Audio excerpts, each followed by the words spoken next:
Hello नमस्कार, आप सभी का मुकेश बैरागी एकेडमी यूट्यूब चैनल में बहुत बहुत स्वागत है। हम कक्षा 10 की जो कि राजस्थान इतिहास एवं संस्कृति वाली बुक है माध्यमिक शिक्षा बोर्ड की, वो पढ़ रहे थे। उसके अंतर्गत हमने अध्याय 8 तक पढ़ लिया था। अगर अभी तक आपने वो वीडियो नहीं देखे हो तो सबसे पहले प्लेलिस्ट में जाकर उनको देखिए। आज का टॉपिक है अध्याय 9 राजस्थानी भाषा और साहित्य। बहुत ही अच्छा टॉपिक है, यहाँ से राजस्थान की हर भर्ती परीक्षा में क्वेश्चन आते हैं। तो पढ़ते हैं राजस्थानी भाषा और साहित्य। राजस्थानी भाषा और साहित्य के अंतर्गत सबसे पहले देखते हैं राजस्थानी भाषा और बोलियां। राजस्थानी भाषा से तात्पर्य राजस्थान के लोगों की मातृभाषा। राजस्थानी भाषा के इतिहास पर दृष्टि डालने पर पता चलता है कि विक्रम संवत 835, अगर इसको ईस्वी में कन्वर्ट करेंगे तो 913, 57 प्लस कर दो। अगर ईस्वी में कन्वर्ट करना हो तो 57 प्लस कर दो। तो विक्रम संवत 835 और ईस्वी 913 ईस्वी में उद्योतन सूरी द्वारा लिखित कुवलयी माला। कुवलयी माला कब लिखी गई?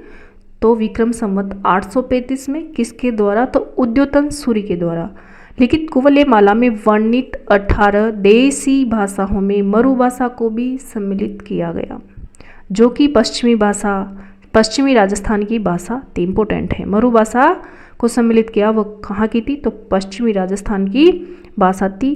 राजस्थान की भाषा के लिए राजस्थानी शब्द का सर्वप्रथम जॉर्ज अब्राहम गिरिसन ने 1912 में शब्द का सबसे पहले प्रयोग किसने किया? तो अब्राहम गिरिसन ने 1912 ईस्वी में लिंग्विस्टिक सर्वे ऑफ इंडिया में किया, जो कि इस प्रदेश में प्रचलित विभिन्न भाषाओं का सामूहिक नाम था। राजस्थान प्रदेश की भाषा के लिए यही नाम अब प्रचलित हो गया। मारवाड़ी, मेवाड़ी, ढूंढाड़ी, मेवाती, हाड़ौती आदि इनकी विभिन्न बोलियां अथवा उपभाषाएं हैं। किनकी? तो राजस्थान भाषा की। राजस्थानी भाषा की उत्पत्ति और विकास को देखते हैं।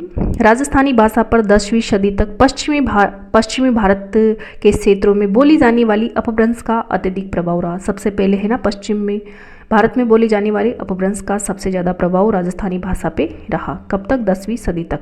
हालांकि राजस्थान का उद्भव लगभग ईसा की 11वीं-12वीं शताब्दी से हुआ माना जाता है, परंतु 16वीं सदी के बाद राजस्थानी भाषा का विकास एक स्वतंत्र भाषा के रूप में होने लगा। राजस्थानी भाषा के विकास क्रम में कहा जा सकता है कि समस्त भारतीय भाषाओं की जननी वैदिक संस्कृत रही। वैसे देखा जाए तो सभी भाषाओं की जननी कौन है? वैदिक संस्कृत, जो अपनी भाषाई जटिलता के फलस्वरूप लौकिक संस्कृत में परिवर्तित हो। वैदिक संस्कृति फिर बाद में जाकर के लौकिक संस्कृत में परिवर्तित हुई। लौकिक संस्कृत में जब दुरूहता आने लगी और उसका स्थान पाली भाषा ने ले लिया, यानी कि सबसे पहले वैदिक संस्कृत आई, फिर लौकिक संस्कृत आई, फिर पाली भाषा आई। और पाली ने जब लोक से अलग होने लगी तो उसका स्थान प्राकृतक ने ले लिया। जैसा कि माना जाता है कि भाषा की कठिनता से सरलता की ओर अग्रसर होने लगी। प्राकृतक भी जब कठिन लगने लगी तो अपभ्रंश भाषाओं का विकास हुआ, जो विभिन्न क्षेत्रों में विभिन्न रूपों में सामने आने लगी। राजस्थानी भाषा का विकास भी इन्हीं अपभ्रंश भाषाओं से हुआ। राजस्थानी भाषा का विकास किससे हुआ? तो अपभ्रंश भाषाओं से हुआ। राजस्थानी भाषा के विकास के संबंध में 3 अपभ्रंश भाषाओं का उल्लेख किया जाता है और प्रत्येक विद्वान अपने मतानुसार अपभ्रंश का उल्लेख करता है। इसमें सौरसेनी अपभ्रंश, नागर अपभ्रंश और मरुगुजरी अपभ्रंश। सौरसेनी अपभ्रंश, नागर अपभ्रंश और मरुगुजरी अपभ्रंश का उल्लेख किया जाता है। इन सब से मरुगुजरी अपभ्रंश का मत अधिक उचित लगता है, क्योंकि मरुगुजरी अपभ्रंश से ही मरु भाषा यानी कि राजस्थानी तथा गुजरी से गुजराती भाषा का विकास हुआ। ये विभाजन भौगोलिक दृष्टि से भी समीचीन प्रतीत होता है और भाषा की व्याकरणिक विशेषताओं को देखें तो ये ज्ञात होता है कि राजस्थानी और गुजराती में अनेक समानताएं हैं। आगे है क्षेत्रीय बोलियां। डॉक्टर गिरिसन ने राजस्थानी बोलियों को 5 मुख्य वर्गों में बांटा है, किंतु मुख्य रूप से राजस्थानी की बोलियों को 2 भागों में बांटा जा सकता है। गिरिसन तो 5 मुख्य वर्गों में बांटा है, लेकिन वैसे देखा जाए तो राजस्थान की बोलियों को 2 भागों में बांट सकते हैं। एक तो पश्चिमी राजस्थानी, एक पूर्वी राजस्थानी। और गिरिसन ने कितने भागों में बांटा है? तो 5 भागों में, जैसे पश्चिमी राजस्थानी, उत्तर पूर्वी राजस्थानी, मध्य पूर्वी राजस्थानी, दक्षिणी पूर्वी राजस्थानी और दक्षिणी राजस्थानी। इन 5 भागों में बांटा है सर जॉर्ज अब्राहम ग्रियर्सन ने तो। और वैसे हम दो भागों में देख सकते हैं, पश्चिमी राजस्थानी और पूर्वी राजस्थानी। पश्चिमी राजस्थानी के अंतर्गत मारवाड़ी, मेवाड़ी, बागड़ी, शेखावाटी प्रमुख बोलियां आती हैं। मारवाड़ी, मेवाड़ी, बागड़ी और शेखावाटी। और पूर्वी राजस्थानी के अंतर्गत ढूंढाड़ी, हाड़ौती, मेवाती, अहिरवाटी और राठी। ढूंढाड़ी, हाड़ौती, मेवाती और अहिरवाटी पूर्वी राजस्थान के अंतर्गत आती है। आगे देखते हैं राजस्थान की प्रमुख बोलियां। सबसे पहले मारवाड़ी। मारवाड़ी है ना, जैसे जोधपुर, फलोदी, जैसलमेर, बीकानेर, पाली, नागौर, डीडवाना, कुचामन, जालोर और सिरोही इत्यादि जिलों में मारवाड़ी बोली जाती है। राजस्थान के इतिहास और भौगोलिक क्षेत्र में मारवाड़ का महत्वपूर्ण स्थान रहा है। मारवाड़ राज्य का भौगोलिक क्षेत्र बहुत विस्तृत रहा और इस क्षेत्र की बोली को हम किस नाम से जानते हैं, तो मारवाड़ी नाम से जानते हैं। यही कारण है कि राजस्थानी बोलियों में मारवाड़ी बहुत महत्वपूर्ण और साहित्य सर्जन भी अपेक्षाकृत अधिक हुआ है। यही कारण है कि इसे कहीं कहीं राजस्थानी का पर्याय भी माना जा रहा। प्राचीन मारवाड़ राज्य राजस्थान की पश्चिमी सीमा से जुड़ा रहा, इसलिए मारवाड़ी को पश्चिमी राजस्थान से जोड़ा गया। आज इस बोली के क्षेत्र में जोधपुर, बीकानेर, नागौर, बाड़मेर, जैसलमेर, पाली, शेखावाटी का कुछ क्षेत्र इससे संबंध रहा और थली और गोडवाड़ी बोलियां इसकी उपबोलियां हैं। थली और गोडवाड़ी किसकी उपबोलियां हैं, तो मारवाड़ी की। जोधपुर के साथ यहाँ फलोदी भी आ जाएगा, अभी बता दिया मैंने, और नागौर के साथ डीडवाना, कुचामन भी आ जाएगा। और मारवाड़ी है ना, राजस्थान की प्रधान बोली और मानक भाषा के रूप में मानी जाती है। प्रधान बोली है राजस्थान, पश्चिमी राजस्थान की। आगे है मेवाड़ी बोली। मेवाड़ी राजस्थान के मेवाड़ राज्य के क्षेत्र मेवाड़ी का क्षेत्र रहा। साहित्य परंपरा की दृष्टि से देखें तो मारवाड़ी के पश्चात मेवाड़ क्षेत्र में साहित्य लेखन हुआ। आधुनिक राजस्थान में उदयपुर के साथ सलूम्बर भी आ जाएगा, भीलवाड़ा, चित्तौड़गढ़, राजसमंद तथा भीलवाड़ा का क्षेत्र मेवाड़ी बोली का क्षेत्र कहा जा सकता है। मेवाड़ के पर्वतीय क्षेत्रों में बोली जाने वाली मेवाड़ी और पर्वतीय मेवाड़ी तथा मैदानों में बोली जाने वाली मेवाड़ी को मैदानी मेवाड़ी कहा जा सकता है। अगली है ढूंढाड़ी। ढूंढाड़ी की बात करें तो ढूंढाड़ी भाषा का प्राचीनतम उल्लेख 8 देशी गुजरी में भी मिला है। 8 देश गुजरी नामक पुस्तक में भी मिलता है। ये जयपुर, टोंक, अजमेर, दौसा, सवाई माधोपुर आदि जिलों में बोली जाती है। जयपुर, दौसा, बगरू, दूदू आदि का क्षेत्र ढूंढाड़ी का क्षेत्र कहा जा सकता है। राजस्थान के प्राचीन ढूंढाड़ प्रदेश जिसका संबंध किससे, तो आमेर राज्य से रहा, उस क्षेत्र की बोली को ढूंढाड़ी बोली कहा गया। इस बोली की सबसे बड़ी विशेषता 6 शब्द मिलता है यहाँ पर। इस शब्द का प्रयोग गुजराती के प्रभाव को इंगित करता है और आधुनिक राजस्थान, जयपुर, दौसा, बगरू, दूदू तक का क्षेत्र ढूंढाड़ी का क्षेत्र कहा जा सकता है। तोरावाटी, राजावाटी, नागरचौल आदि इसकी उपबोलियां हैं। तोरावाटी, राजावाटी, नागरचौल किसकी उपबोलियां हैं, तो ढूंढाड़ी की उपबोलियां हैं। अगली बोली है हाड़ौती। हाड़ौती हाड़ा राजपूतों के राज्य से संबंधित क्षेत्र का हाड़ौती बोली का क्षेत्र माना गया है। इस बोली में भी ढूंढाड़ी की तरह 6 शब्द का प्रयोग किया जाता है। आज कोटा, बूंदी, झालावाड़, बारा का क्षेत्र हाड़ौती बोली का क्षेत्र कहा जा सकता है। मेवाती, मेव जाति का आदि के होने से अलवर, भरतपुर के क्षेत्र को मेवात क्षेत्र कहा गया है। इस क्षेत्र की बोली को मेवाती कहा गया है। इसका क्षेत्र राजस्थान के आसपास हरियाणा के क्षेत्रों को भी स्पष्ट करता है। भरतपुर के आसपास के क्षेत्रों में इस बोली पर ब्रज भाषा का प्रभाव भी स्पष्ट रूप से देखा जा सकता है। अगली है वागड़ी। वागड़ी राजस्थान के वागड़ क्षेत्र की बोली को वागड़ी का नाम दिया गया है। ये बोली बांसवाड़ा, डूंगरपुर तथा आसपास के पहाड़ी क्षेत्रों में बोली जाती है। इस बोली पर गुजराती भाषा का प्रभाव स्पष्ट रूप से देखा जा सकता है। तो वागड़ी डूंगरपुर और बांसवाड़ा के आसपास के पहाड़ी क्षेत्रों में बोली जाती है। मालवी प्राचीन मालवा प्रदेश का राजस्थान प्रदेश में बहुत गहरा संबंध रहा, इसलिए मालवा प्रदेश से जुड़े राजस्थान के क्षेत्रों पर मालवी बोली का भी बहुत गहरा प्रभाव पड़ा, जिसका अंतर करना बहुत कठिन है। इसलिए मालवी को ही राजस्थानी की भी बोली स्वीकार किया गया। राजस्थान के प्रतापगढ़ का क्षेत्र इस बोली का क्षेत्र है। मध्य प्रदेश का रतलाम, झाबुआ आदि का क्षेत्र इस बोली का क्षेत्र है। रांगड़ी और निमाड़ी बोली इसकी उपबोलियां हैं। किसकी, तो मालवी की। अगली है शेखावाटी बोली। राव सेका के नाम से प्रसिद्ध राजस्थान का क्षेत्र शेखावाटी किला है। इस क्षेत्र की बोली को शेखावाटी कहा गया। आज चूरू, झुंझुनू, हनुमानगढ़, सूरतगढ़ तथा गंगानगर का क्षेत्र इस बोली का क्षेत्र कहा जा सकता है। बीली और अन्य पहाड़ी बोलियां। बीली और अन्य पहाड़ी बोलियां। राजस्थान की आदिवासी जनजातियों का बहुत बड़ा जनसमूह आज भी पहाड़ी क्षेत्रों में रहता है, जो कि कबीला संस्कृति के लिए हुए हैं। इस प्रकार की जनजातियों में भील, मीणा, गरासिया आदि प्रमुख है। इनमें भीलों का क्षेत्र व्यापक है अतः इसकी बोलियों में भीली बोली प्रमुख रही। इनके साथ साथ अन्य जनजातियों की बोलियों को भी पहाड़ी बोलियों के अंतर्गत स्वीकार किया गया है, लेकिन जिन जिन क्षेत्रों में ये जातियाँ निवास करती हैं उन क्षेत्रों की बोलियों का भी इन पर गहरा प्रभाव पड़ा है। इस प्रकार कहा जा सकता है कि भाषा का निर्माण उपभाषाओं बोलियों के द्वारा ही होता है।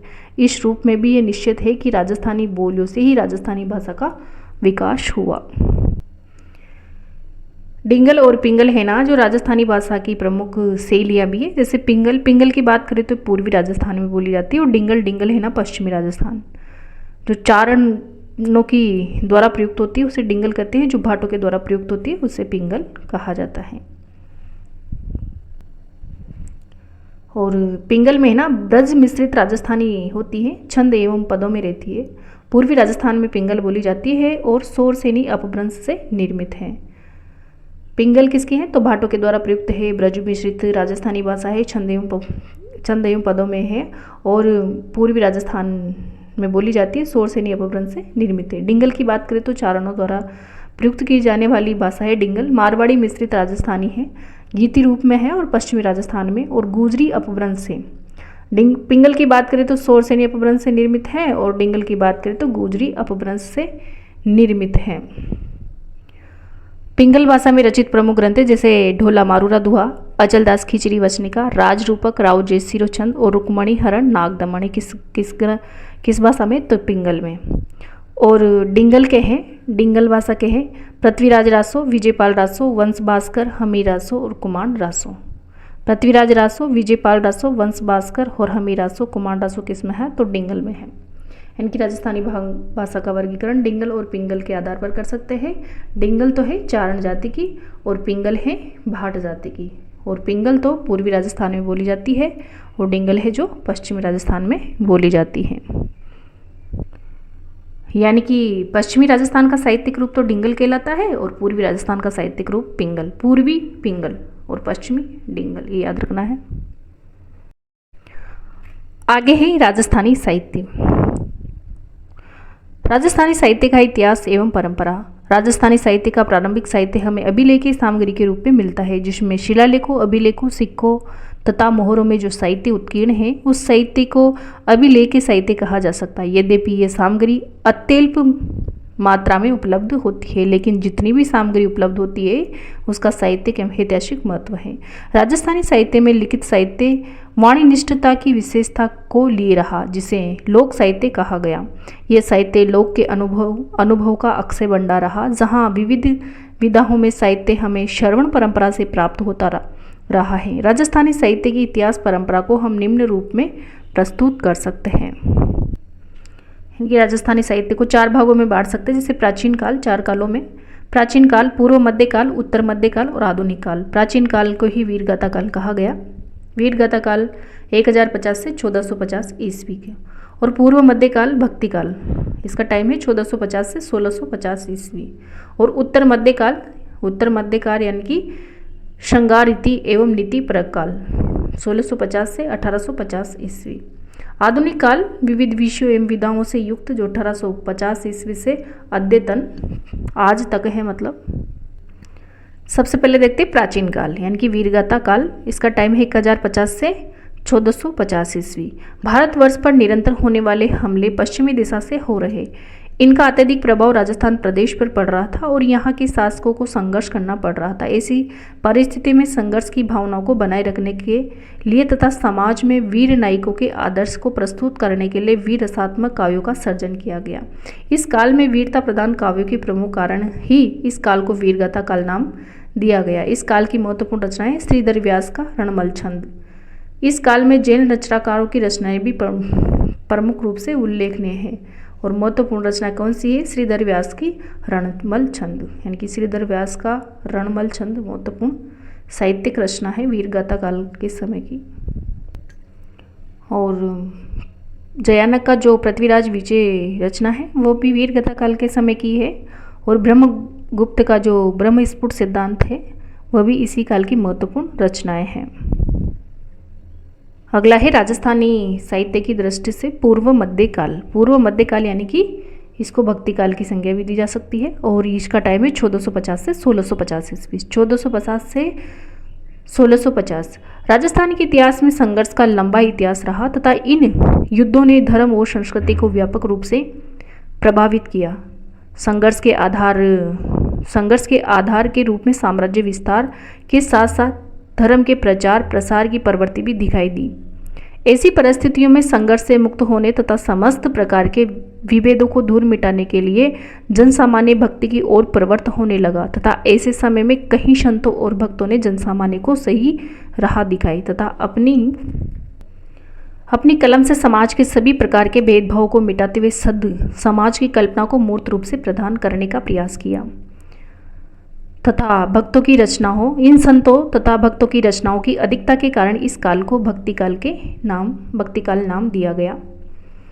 इसी काल में विभिन्न संतों और उनके द्वारा प्रवर्तित संप्रदायों ने लोक में अपनी गहरी पेट बनाई और लोगों ने उनके मार्ग का अनुसरण किया। ऐसे संप्रदायों में राम सनेही संप्रदाय, दादू पंथ, नाथ पंथ, अलकिया संप्रदाय, विष्णुई संप्रदाय, जसनाती संप्रदाय आदि प्रमुख हैं।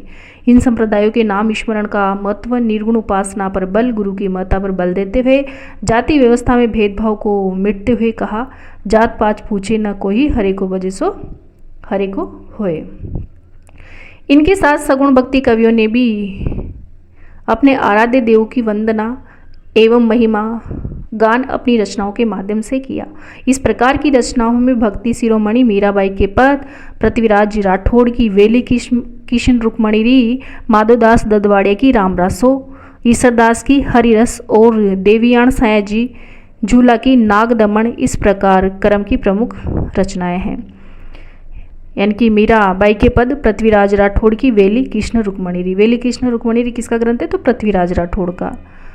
और माधोदास ददवाड़े की रामरासो, रामरासो किसका है? माधोदास ददवाड़िया। और हरिरस ईसरदास की कौन सी रचनाएं है? हरिरस। और देवयानी सयाजी झूला की नाग दमन इस प्रकार की प्रमुख रचनाएं कौन से टाइम की है? तो पूर्व मध्यकाल यानी कि भक्ति काल के समय की। अगला काल है उत्तर मध्यकाल। उत्तर मध्यकाल श्रृंगार रीति एवं नीति परक काल 1650 से 1850, 1650 से 1850 ईस्वी तक उत्तर मध्य काल का समय आता है। राजस्थानी साहित्य के उत्तर मध्य काल का साहित्य विविध विषयों से युक्त रहा। इस काल में राजनीतिक दृष्टि से अपेक्षाकृत शांति का काल रहा। शासकों ने अपने राज्य में कलाकारों और साहित्यकारों को संरक्षण प्रदान किया, जिन्होंने साहित्य और कला के विविध आयामों का विकास किया। इस काल में श्रृंगार रीति, काव्य शास्त्र तथा नीति से संबंधित रचनाएं प्रस्तुत की गई। लोक में प्रचलित प्रेमाख्यानों को विभिन्न ग्रंथों के रूप में प्रस्तुत किया गया। काव्य शास्त्र से संबंधित रचनाओं में कवि मंछाराम ने रघुनाथ रूपक किसका है? कवि मंछाराम का।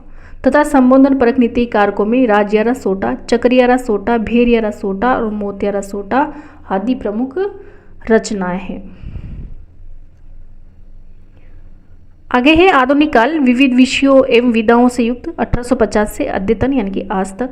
भारतीय स्वतंत्रता संग्राम के पहले संग्राम सन 1857 के पश्चात समाज में नवीन चेतना का संचार हुआ, जिसका व्यापक असर समाज के सभी वर्गों पर पड़ा और साहित्य भी इससे अछूता नहीं रहा। साहित्य में आधुनिक चेतना का संचार हुआ, जिसे साहित्य में आधुनिक काल का नाम दिया गया।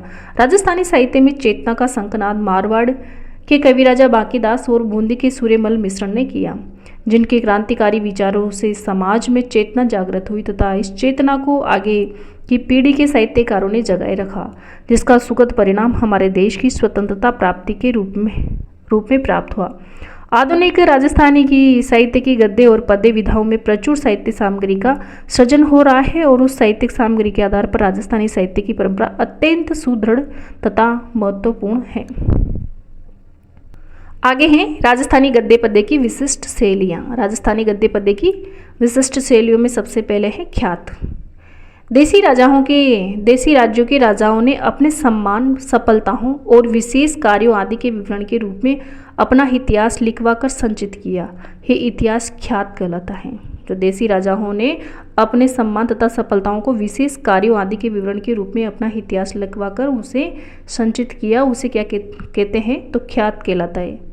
और ख्यात कहते हैं जैसे कि दयाल दासरी ख्यात में बीकानेर के राव बीकाजी से लेकर के महाराजा अनूप सिंह तक का इतिहास संचित है। और मुहणोत नैणसी द्वारा रचित मुहणोत नैणसीरी ख्यात में इस परंपरा की विशिष्ट रचना है। आगे है वचनिका। संस्कृत के वचन शब्द से बना वचनिका शब्द एक काव्य विधा के रूप में साहित्य में प्रचलित हुआ। वचनिका एक ऐसी तुकांत गद्य पद्य रचना है जिसमें अत्यानुप्रास मिलता है, यद्यपि इसके अपवाद भी मिलते हैं। राजस्थानी भाषा की दो अत्यंत प्रसिद्ध वचनिकाओं में जैसे शिवदास गार्डन कृत अचलदास खींचीरी वचनिका, शिवदास गार्डन की है अचलदास खींचीरी वचनिका, तथा खिड़िया जग्गा री कही राठौड़ रतन सिंह महे दासोत्री वचनिका। खिड़िया जग्गा की है राठौड़ रतन सिंह महेश दासोत्री वचनिका। तो ये प्रमुख हैं। अगली है दवावेत। दवावेत कलात्मक गद्य का एक अन्य रूप है। कलात्मक गद्य का एक अन्य रूप है जो वचनिका काव्य रूप की तरह है। वचनिका राजस्थानी में लिखी होती है, किंतु दवावेत उर्दू और पारसी के शब्दों से युक्त होती है। उर्दू और पारसी के शब्दों से युक्त होती है दवावेत। ये राजस्थानी साहित्य की गद्य पद्य की विशिष्ट शैली है। इनमें कथा के नायक का गुणगान, राज्य वैभव, युद्ध, आखेट, नकसिक आदि का वर्णन तुकांत और प्रवाह युक्त होता है। अखमाल देवड़ारी दवावेत और महाराणा जवान सिंगरी दवावेत, राजा जय सिंगरी दवावेत आदि प्रमुख दवावेत ग्रंथ है। और दवावेत कलात्मक गद्य का एक अन्य रूप है। अगली है बात। कहानी की तरह बात कहने और सुनने। कहानी की तरह बात कहने और सुनने की विशेष विधा है। कथा कहने वाला कथा चलता है और सुनने वाला हुकारा, बीच बीच में हाँ जैसे शब्दों का प्रयोग, जिससे कथाकार को लगे कि श्रोता रुचि देता रहता है। इन बातों में जीवन के हर पक्ष, युद्ध, धर्म, दर्शन, मनोरंजन का प्रभाव प्रकाश डाला गया है। गद्यमय, पद्यमय तथा गद्य पद्यमय तीनों रूपों में बातें मिलती है, जैसे राव अमर सिंह जीरी बात, खींचिया री बात और बापूजी री बात, कानड़ देरी बात, अचलदास खींचीरी बात आदि प्रमुख बातें हैं। आगे है जमाल शैली। जमाल राजस्थानी काव्य का मात्रिक छंद है। इसमें पहले पूरा दोहा, फिर पांचवें चरण में दोहे के अंतिम चरण को दोहराया जाता है, जैसे राव इंद्र सिंह जीरी जमाल प्रसिद्ध हैं। झूलना। झूलना राजस्थानी काव्य का मात्रिक छंद है। ये भी मात्रिक छंद है। इसमें 24 अक्षर के वर्णिक छंद के अंत में यगण होता है। अमर सिंह राठौड़ राजूलना, राजा गज सिंह राजूलना, राव सुल्तान देवड़ेरा झूलना आदि प्रमुख झूलना रचनाएं हैं। आगे है पर्ची। संत महात्माओं का जीवन परिचय राजस्थानी भाषा में जिस पद्य भद्र रचना में मिलता है उसी पर्ची कहा जाता है। संत नामदेवरी पर्ची, कबीरी पर्ची, संत रैदासरी पर्ची, संत पीपारी पर्ची, संत दादूरी पर्ची, मीराबाईरी पर्ची आदि प्रमुख पर्ची रचनाएं हैं। प्रकाश। किसी वंश अथवा व्यक्ति विशेष की उपलब्धियों या घटना विशेष पर प्रकाश डालने वाली कृतियों को प्रकाश कहा जाता है, जैसे किशोर दास का राजप्रकाश। राजप्रकाश किसका है तो किशोर दास का। आशा मान सिंह का महायश प्रकाश, कविया करणीदान का सूरज प्रकाश आदि प्रमुख प्रकाश ग्रंथ हैं। अगले हैं मरसिया। राजा किसी व्यक्ति विशेष की मृत्यु के बाद शोक व्यक्त करने हेतु मरसिया काव्यों की रचना की गई। इसमें उस व्यक्ति के चारित्रिक गुणों के अतिरिक्त अन्य महान कार्यों का वर्णन किया जाता था। राणे जगपतरा मरसिया मेवाड़ महाराणा जगत सिंह की मृत्यु पर शोक प्रकट करने के लिए लिखा गया। राणे जगपतरा मरसिया किसकी मृत्यु पर शोक प्रकट करने के लिए लिखा गया तो मेवाड़ महाराणा जगत सिंह की मृत्यु पर शोक प्रकट करने के लिए लिखा गया। आगे है रासो। मोतीलाल मेनारिया के अनुसार जिस काव्य ग्रंथ में किसी राजा की कीर्ति, विजय, युद्ध, वीरता आदि का विस्तृत वर्णन हो उसे रासो कहते हैं। रासो ग्रंथों में चंद्रवरदाई का पृथ्वीराज रासो, नरपति नाल का बिसलदेव रासो, गिरधराशिया का सगत रासो, गिरधराशिया सगत रासो, दलपत विजय का खुमाण रासो। दलपत विजय का कौन सा रासो है खुमाण। कुंभकर्ण का रतन रासो, कुंभकर्ण का कौन सा है रतन रासो और जोध राज का हमी रासो प्रमुख रासो ग्रंथ है। अगला है रूपक। किसी वंश अथवा व्यक्ति विशेष की उपलब्धियों के स्वरूप को दर्शाने वाली काव्य कृति रूपक कहलाती है। गज गुण रूपक, रूपक गोगा, देवजीरो, राज रूपक आदि रूपक काव्य हैं। विगत से किसी विषय का विस्तृत विवरण प्राप्त होता है। इसमें इतिहास की दृष्टि से शासक, उसके परिवार, राज्य के क्षेत्र में प्रमुख व्यक्ति अथवा उसके राजनीतिक सामाजिक व्यक्तित्व का वर्णन मिलता है। विगत में उपलब्ध आंकड़े आर्थिक दृष्टि से भी उपयोगी रहे हैं। मोणोत नैणसी की मारवाड़ विगत, मारवाड़ प्रगनारी विगत किसकी है? तो मोहनोत नैणसी की। परगने की आबादी, रेख, भूमि, किस्म, फसलों का हाल, सिंचाई के साधन आदि की जानकारी इसमें प्राप्त होती है। वेली ग्रंथ वेलियों छंद में लिखे हुए हैं। इनके विविध विषय रहे जो धार्मिक ऐतिहासिक रहे हैं। दईदास जेतावत्री वेली, रतन सी खिवावत्री वेली तथा राव रतन री वेली प्रमुख वेली ग्रंथ है। वेली परंपरा की प्रमुख रचना पृथ्वीराज राठौड़ की लिखी हुई वेली कृष्ण रुक्मणी से होता है। अगला है साकी शैली। साक से शब्द से बना है। साकी परक रचनाओं में संत कवियों ने अपने द्वारा अनुभव किए गए ज्ञान का वर्णन किया। साकियों में सोटा छंद का प्रयोग होता है, जैसे कबीरदास की साकियां प्रसिद्ध हैं।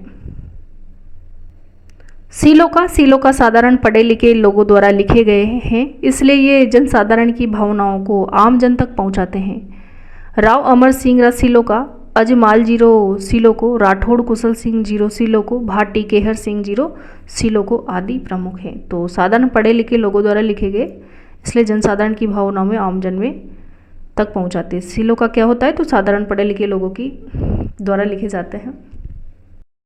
आगे है आधुनिक राजस्थानी साहित्य।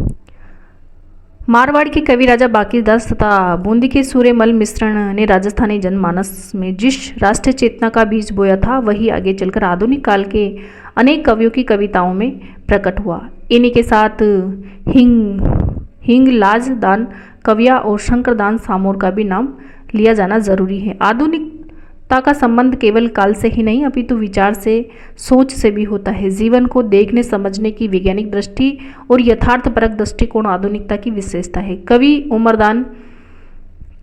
उमरदान की कविताओं में संवत 1956 ईस्वी के अकाल से दुखी जनता का मार्मिक चित्रण किया गया है। साथ ही पाखंडी साधुओं को बेनकाब किया गया है। रामनाथ कविया ने द्रौपदी विनय से नारी चेतना को जागृत किया है। केसरी सिंह बारट, विजय सिंह पथिक, जय नारायण व्यास, हीरालाल शास्त्री, गोकुलभाई भट्ट, माणिक्यलाल वर्मा, जन कवि गणेशीलाल व्यास राजस्थानी के ऐसे कवि जिन्होंने आज़ादी की लड़ाई में भाग लेने के साथ इस लड़ाई के लिए अपनी कलम को भी हथियार बनाया। इनमें से गणेशीलाल व्यास ऐसे कवि हैं जिन्होंने खुद आज़ादी की लड़ाई में भाग लिया और आज़ादी के बाद अपने मोहभंग को भी कविताओं में प्रखर रूप से प्रकट किया। रेवत दान चारण की रचनाएं सामंती शोषण के प्रति आम जन को जगाने का काम करती है। राजस्थान के अनेक कवियों ने जन जन तक अपनी बात पहुंचाने के लिए कवि सम्मेलनों को माध्यम बनाया।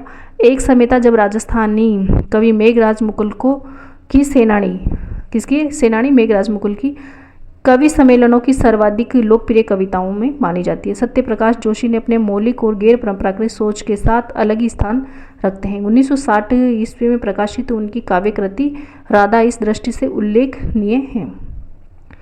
जहाँ आम राजस्थानी कविता युद्ध का गौरव गान करती है, वहीं जोशी अपनी नायिका राधा के माध्यम से, राधा किसकी है? तो सत्यप्रकाश जोशी की रचना है। राधा के माध्यम से श्री कृष्ण को यह संदेश देकर कि भयंकर युद्ध टाल दे, युद्ध के विरोध में खड़े दिखाई देते हैं। इसी प्रकार कन्हैयालाल सेठिया, जिनके गीत धरती दोरारी को तो राजस्थान का आदर्श गीत भी कहा जा सकता है कि रचनाएं तो गहरी नींद में सोई हुई आत्मा को भी जगा दे, ऐसी क्षमता रखती हैं। मिंजर और लीलनटास सेठिया की प्रमुख काव्य संग्रह है। तो धरती दोरारी किसका है? कन्हैयालाल सेठिया का। और मिंजर और लीलनटास भी किसका है? कन्हैयालाल सेठिया का। 7वें दशक के मध्य तक राजस्थान की आधुनिक कविता का पहला दौर चला। राजस्थान में राजस्थानी भाषा में मरुवाणी, जलम्भोम, जाणकारी, ओल्मो, लाड़ेसर, हरावल, राजस्थली, ईसललाट, राजस्थानी एक हेलो, धीट, चांबल, अपरंच जैसी अनेक साहित्यिक पत्रिकाएं प्रकाशित हो रही थी और इनके माध्यम से बहुत सारे नए कवि सामने आ रहे थे। यही वही समय है जब पारस अरोड़ा की जुड़ाव, गोवर्धन सिंह शेखावत्री गांव, तेज सिंह जोधा की कठई की वह गो है और मणिमधुकर की सोजती गेट पग फेरो, मणिमधुकर की सोजती गेट पग फेरो, अरसी भादाणी की बोले सरनाटो, बाता में भूगोल, चंद्र प्रकाश देवल की फागी कावड़ मार्ग, अर्जुन देवचारण की रिंदरोही और मालचंद तिवाड़ी की उतरियो है आबो आदि रचनाओं ने राजस्थानी साहित्य को नई ऊंचाइयां प्रदान की। शिव चंद्र भृत्या को राजस्थानी का प्रथम आधुनिक गद्यकार कहा जा सकता है। शिव चंद्र भृत्या को राजस्थानी का प्रथम आधुनिक गद्यकार कहा जा सकता है।